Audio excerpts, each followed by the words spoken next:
JP Lahoria Production।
JP Lahoria Production।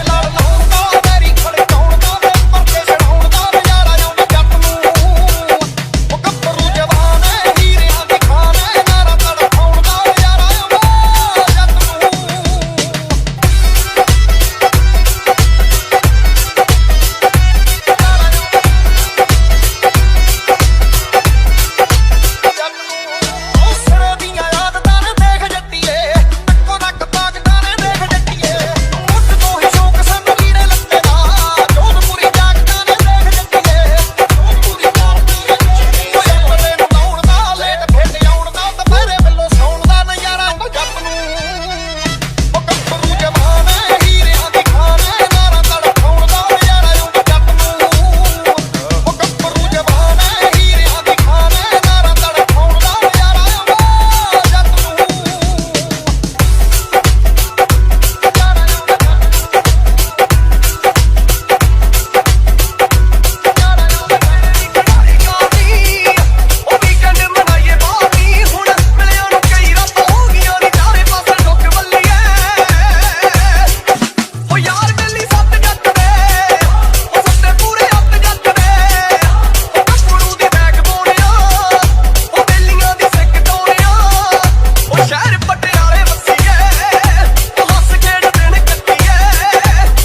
Happy Lahoria Production.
Happy Lahoria Production.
कैसे रही है, तेरा लक लक तेरी अख अख तेरा जट जट मैं कैसे रही है, तेरी चाल चाल लाल लाल तेरी नार नार, मैं खस रही है।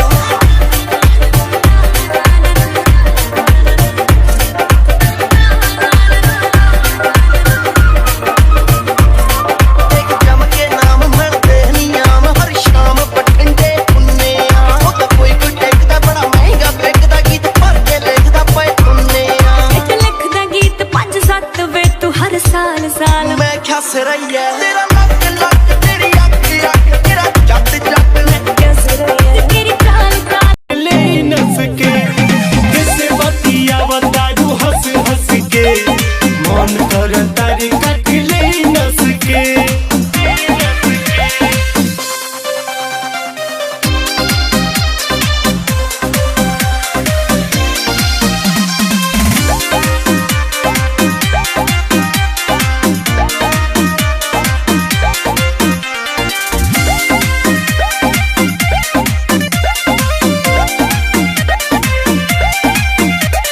रब की कसम हम तोहरा सिवा दूसरा के ना चाहनी हो, तू हमारा के चाहेलू ई सोच के बड़ी खुश रहनी हो।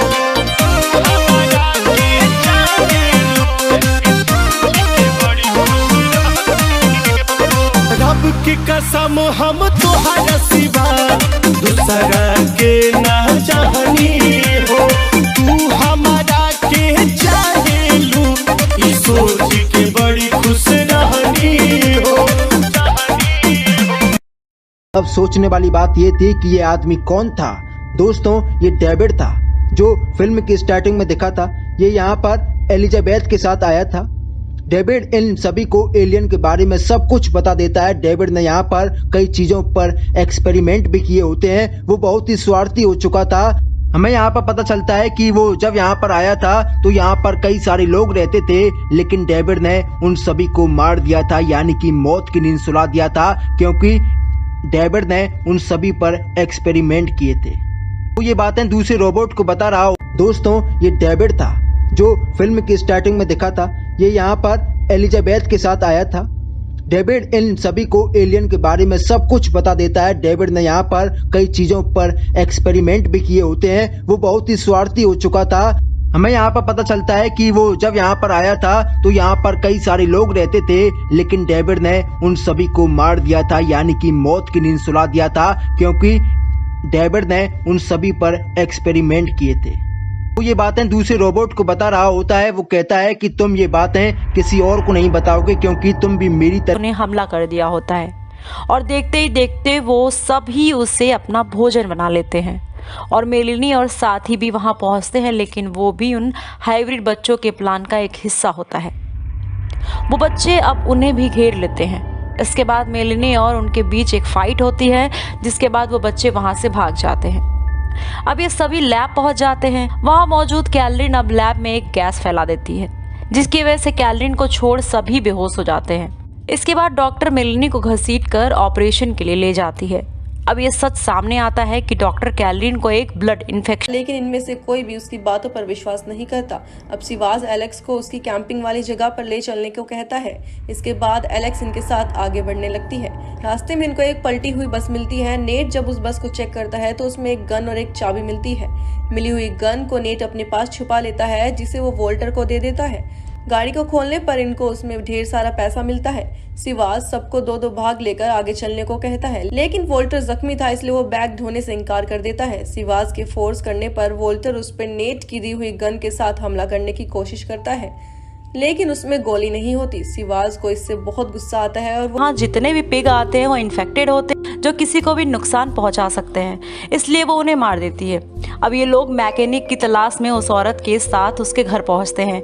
अब बातों ही बातों में हेनरी का जिक्र होता है, जो वो उनसे हेनरी के लुक के बारे में पूछती है और एक फोटो भी दिखाती है। वो कहती है कि हेनरी उसका कजिन है।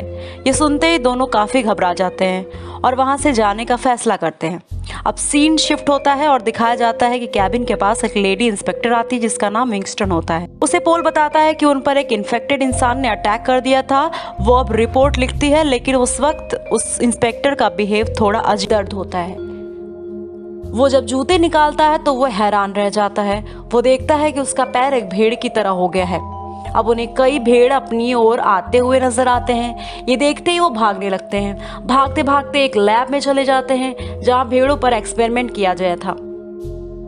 वहाँ उन्हें बिना खाल की एक भेड़ नजर आती है जिस पर एक्सपेरिमेंट किया जा रहा था। इसी बीच एक साइंटिस्ट वहाँ आ जाती है। वो उनसे पूछती है कि आप लोग यहाँ क्या कर रहे हो, और काफी गुस्सा करने लगती है। और एंगर भी वहीं होता है। हेनरी उससे इसके बारे में पूछता है तो वो कहता है कि मैंने इसके मूवी के बजट के बारे में कुछ गोलमाल है। इसी बीच हमें एक और पास्ट का सीन दिखाया जाता है जहां पर हम देख पाते हैं कि अनामिका अपनी लाइफ अपनी मर्जी से नहीं बल्कि अपनी मां की मर्जी से जी रही है, और उसे ये पता चलता है कि उसके पति और उसकी मां ने बैंक अकाउंट के सारे पैसे निकाल लिए हैं। ये बात जानकर वो अपने प्रेमी के पास चली जाती है और उससे कहती है कि आई एम विद यू, यानी कि मैं तुम्हारे साथ हूँ, और फिर आगे कहती है कि मैं तुम्हारे साथ लंदन जाने के लिए तैयार हूँ। जिसके बाद अनामिका अपने घर पर आती है तो हम देख पाते हैं कि उसका पति कोई कांटेक्ट नहीं हो पाता है। अब डिलन यही सोच रहा था कि ये सब थ्रेडियस की गेम है, क्योंकि सारे हॉर्समैन्स ने मिलकर उसको अरेस्ट कराया था। और थ्रेडियस कहता है कि ये सब मैंने नहीं कराया है, लेकिन मैं ये जानता हूँ कि ये सब कैसे हुआ है और इस टाइम पे हॉर्समैन्स कहाँ पर है, और मैं तुम्हें उनके पास लेकर जा सकता हूँ, लेकिन ये तभी पॉसिबल होगा जब मैं जेल से बाहर आऊँ। उधर हम चारों हॉर्समैन्स को एक मैजिक शॉप में देखते हैं और यहाँ पर डैनियल आई कम्युनिटी को कॉन्टेक्ट करता है, क्योंकि वोल्टर की बात मानने का भी उनका एक रीजन था कि वो उस चिप को चुरा कर आई को दे देंगे, और इसलिए डैनियल अब आई को कांटेक्ट करता है और अब वो बहुत ज्यादा अलर्ट सिक्योरिटी से लड़ूंगा। एजेंट टीनेजर लड़ाई शुरू कर देता है, लेकिन फाइनली एनेबिस उसको पकड़ लेती है, तो एनेबिस सबके सामने लाइव आके उस बच्चे को मार देती है। उसके बाद रेड टेल्विन कहता है कि मैं उसे छोड़ूंगा नहीं, तो वो उसके पास उसके अड्डे पर जाता है और वहां जाकर उसे मारने की कोशिश करता है, लेकिन रेड टेल्विन भी मारा जाता है। जब प्रेसिडेंट को इस बात का पता चलता है तो वो परेशान हो जाता है कि ऐसे कैसे हो सकता है, रेड टेल्विन कैसे मर सकता है। राइट हुक ने एक और बच्चे को ट्रेनिंग दी थी जिसका नाम है लिटिल विंगर्स। वो भी मार्वलस मैन जैसा होता है और उसे बेचता है एरेबिस के अड्डे पर। वहां जाकर वो तबाही मचा देता है और सबको मार देता है। नाइट हुक कोटेक्स से कहता नजर आता है जिसके पास कई भेड़ें होती हैं। उसे अचानक भेड़ों की आवाज आने लगती है जो बेहद डरी हुई मालूम होती हैं। इस बीच कोई चीज जमीन के अंदर से ही फ्रेड को नीचे की ओर खींचने लगती है। इसके बाद सभी भेड़ भी मारी जाती हैं। अब वहां मैकी और अर्ल आते हैं। वो इस भयानक नज़ारे को देखकर बेहद घबरा जाते हैं। वो लोग फ्रेड को ढूंढने लगते हैं, फिर उन्हें जमीन पर उसकी कैप दिखाई देने लगती है। वो उसको उठाते ही वहां से 4 कदम की दूरी पर हट जाते हैं। दरअसल हैट के नीचे फ्रेड का कटा हुआ सिर होता है। ये देखने के बाद दोनों वहां से भाग खड़े ऑफ करने के लिए बोलता है, जिसके बाद सभी लाइट्स को बुझा दिया जाता है। अब उसकी बॉडी का चेकअप होता है तो पता चलता है कि वो बिल्कुल नॉर्मल इंसान की तरह ही काम कर रहा है। इसी तरह 3 दिन गुजर जाते हैं। अब उसे वापस विजिबल होने के लिए एंटीडोस को इंजेक्ट किया जाना होता है। इंजेक्ट करने के बाद उसके शरीर में तेज दर्द होने लगता है। इसके साथ ही वो विजिबल भी नहीं हो पाता है। उसे अब ऐसा लगता है कि वो मरने वाला है। उसकी हालत काफी खराब होने लगती है। इसे देख उसके सहयोगी उसे एक मास्क लेप लगा देते हैं। अब धीरे धीरे वो मेंटली डिस्टर्ब भी होने लगा था। इसे लेकर काफी परेशान भी था। जिंदा बच पाती है उस लड़की का नाम होता है सैली। उस लड़की ने पुलिस को अपना बयान दर्ज कराया था, जिसके बाद उसने इस बारे में किसी को भी नहीं बताया, यानी कि इस बारे में उसने कभी भी डिस्कस नहीं किया, क्योंकि दोस्तों ये बहुत ही भयावह कांड था। दोस्तों उस बयान में उसने एक खूनी का जिक्र किया था। खूनी ने चमड़े का मास्क पहना हुआ था, इसलिए वो उसका असली चेहरा देख नहीं पाई थी।